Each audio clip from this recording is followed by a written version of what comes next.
మన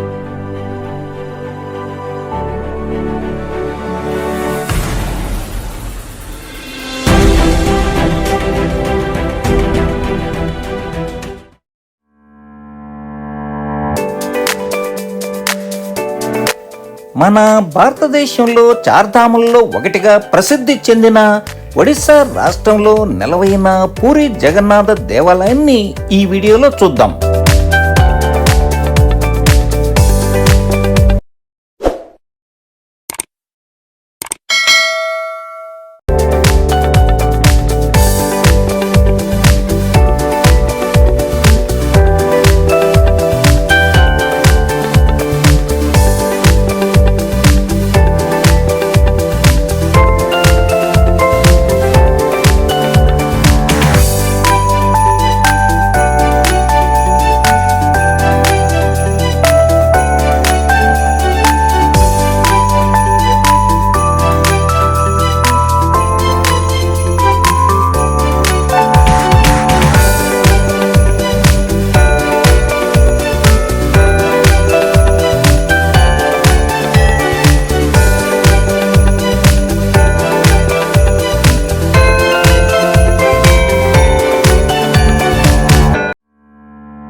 ప్రసిద్ధి చెందిన పూరి జగన్నాథ దేవాలయం భువనేశ్వర్ నుండి 65 కిలోమీటర్ల దూరంలో ఉన్న పూరిలో ఉంటుంది.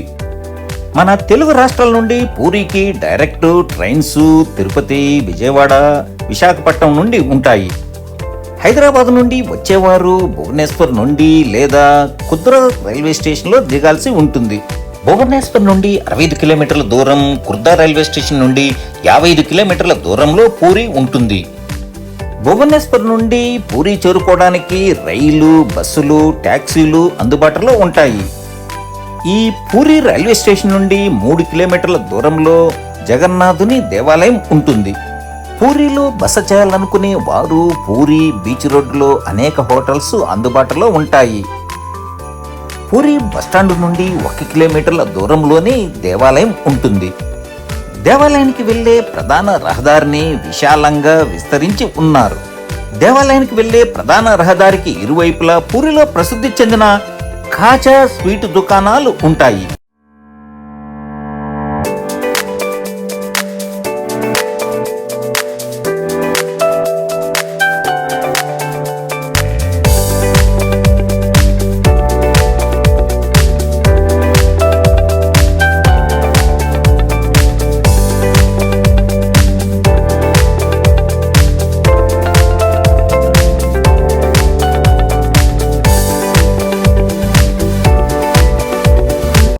శ్రీ జగన్నాథ ఆలయంగా ప్రసిద్ధి చెందిన ఈ దేవాలయం శ్రీకృష్ణ భక్తులకు లేదా విష్ణు భక్తులకు ఎంతో ప్రియమైంది.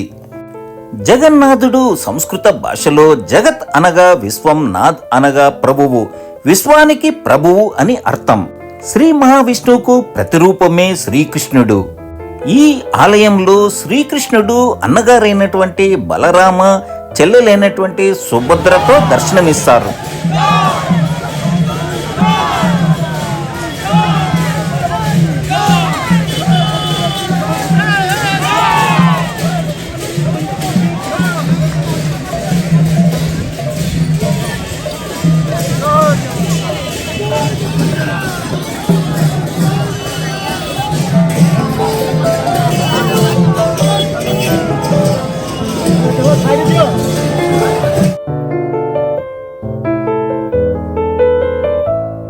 ఆలయ దర్శనం ఉచితంగానే ఉంటుంది.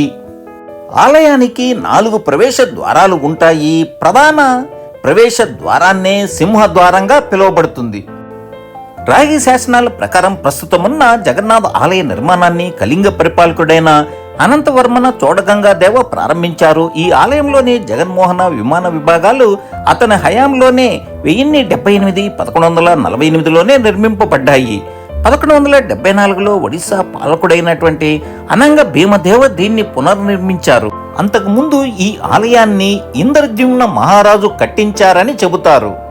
ఈ దేవాలయ మూలాలకు సంబంధించిన 2 ప్రాచీన కథలు కూడా ప్రచారంలో ఉన్నాయని చెబుతారు.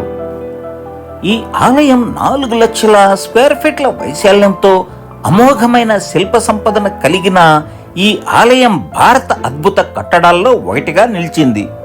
ప్రధాన ఆలయం కింది నుంచి పైకి కొంచెం వంపులు తిరిగి ఉండి దానిపైన విష్ణువుకు చెందిన శ్రీ చక్ర 8 ఆకుల చక్రం ఉంటుంది.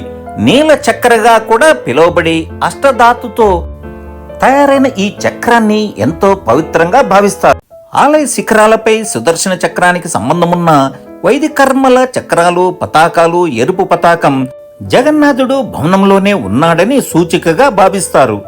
గర్భగుడిలో త్రిమూర్తులుగా పిలిచే జగన్నాథుడు, బలరామ, సుభద్రల మూల విరాట్టులో రత్నావేది అనే ఆభరణాలతో అలంకరించిన దిమ్మెపై కొలువుదీరి ఉంటారు.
ఆలయ ఆధ్వర్యంలో జరిగే ఉత్సవాలన్నింటిలోకెల్లా జగన్నాథ రథయాత్ర భారతదేశంలో అత్యంత ప్రసిద్ధిగాంచినదిగా పేరు పొందింది.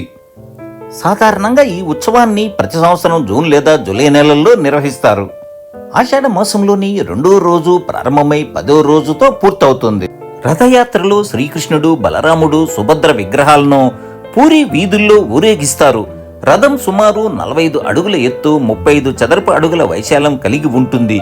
దీనికి 7 అడుగుల వ్యాసం కలిగిన 16 చక్రాలు ఉంటాయి. దాదాపు 4,000 మంది భక్తులు కలిసి ఈ రథాన్ని లాగుతారు. ఈ ఉత్సవాన్ని తిలకించడానికి భారతదేశం నలుమూల నుంచి భక్తులు విశేషంగా తరలి వస్తారు. ప్రతి ఏటా 3 కొత్త రథాలను తయారు చేయడం ప్రత్యేకత. ప్రపంచంలోని ఏ హిందూ ఆలయంలోనైనా సరే ఊరేగింపు నిమిత్తం మూల విరాట్టును కదిలించారు. అందుకు ఉత్సవ విగ్రహాలు ఉంటాయి. ఊరేగింపు సేవలో ఏటా ఒకే రథాన్ని వినియోగించడాన్ని అన్ని చోట్ల చూసేదే. ఈ సాంప్రదాయాలన్నిటికీ మినహాయింపు ఈ దేవాలయం. జగన్నాథుడి రథయాత్ర ప్రధాన ఆలయం నుండి 3 కిలోమీటర్ల దూరంలో గల గుండీచా దేవాలయం వరకు సాగుతుంది. గుండీచా దేవి ఎవరో కాదు, పూరి జగన్నాథ ఆలయాన్ని నిర్మించిన ఇంద్రద్యుమ్న మహారాజు భార్య. శ్రీకృష్ణుడికి పరమ భక్తురాలని చెబుతారు. రథయాత్రలో భాగంగా గుండిచా దేవాలయానికి తీసుకుని వెళ్లి 3 విగ్రహాలను గుడిలోనే రత్న సింహాసనం పైన కూర్చోండబెట్టి గుండిచా దేవి పేరిట ఆతిథ్యం ఇస్తారు. ఒక రకంగా చెప్పాలంటే గుండిచా మందిరం జగన్నాథుడి అతిథి గృహం అన్నమాట.